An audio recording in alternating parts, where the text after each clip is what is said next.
नमस्कार मित्रों एवं उनकी मित्राणियों। दरअसल आज हम बात करेंगे बीजेपी माइंडसेट की कि वो किस प्रकार अपोजिशन से इन्फ्लुएंस होती जा रही है। उपराष्ट्रपति का अपने पद से इस्तीफा देने तथा कारण ऐसा बताना जो कारण लग ही नहीं रहा और उसके बाद संघ से जुड़े व्यक्ति को उपराष्ट्रपति बनाना, इसके पीछे जरूर कोई न कोई भविष्य के लिए बनाई गई रणनीति का संबंध होगा।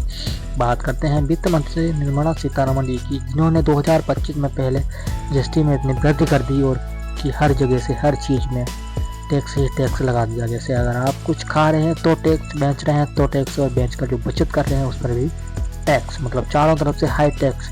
फिर इलेक्शन जैसे ही आने को होता है नज़दीक, चुनाव से पहले ही सितंबर 2025 को टैक्स में सुधार करके जहां टैक्स 5% किया था तथा वहाँ से टैक्स बिल्कुल हटा देना, तो ऐसा प्रतीत कराना कि देखो हमने तुम पर कितना बड़ा एहसान किया है, कितने तुम्हें राहत दी। ये टैक्स स्लैब को कई जगहों कम करके तथा कई जगह खत्म करके।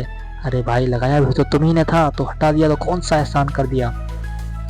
तो इन सब बातों का मतलब एक ही था कि पहले अधिक टैक्स लगाओ तथा चुनाव से पहले जो अधिक टैक्स लगाया है उसको हटाकर जनप्रिय बन जाओ। बस यही राजनीति है। ये तो बात रही टैक्स को कम करने की। अब बात करते हैं भारत में रियल मुद्दों की। जैसा कि वीडियो के आरंभ में मैंने एक बात कही थी कि बीजेपी भी अपोजिशन से इन्फ्लुएंस होती जा रही है। इनकी सरकार जब बनी थी तो इनका भी यही कहना था कि हम 2 करोड़ सरकारी नौकरियां देंगे। आज 10 साल के बावजूद भी मुझे नहीं लगता अभी तक 2 करोड़ भर्तियां हुई होंगी।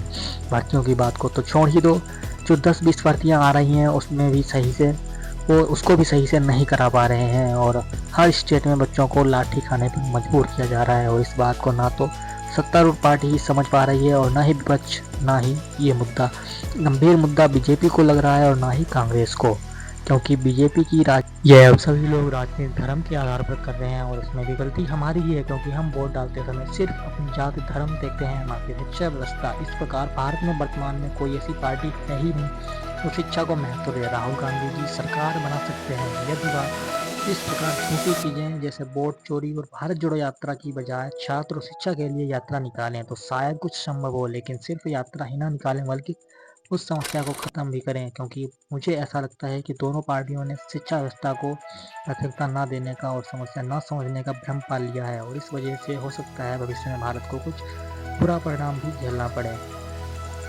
आज के अपने विचारों को मैं यही समाप्त करता हूँ तथा आपसे निवेदन करता हूँ, कृपया इस राजनीति के क्षेत्र में आपसी शत्रुता ना बनाएं और देश हित के विचारों पर ध्यान दें। और हाँ, अगला वीडियो देखने के लिए सब्सक्राइब अवश्य कर लें।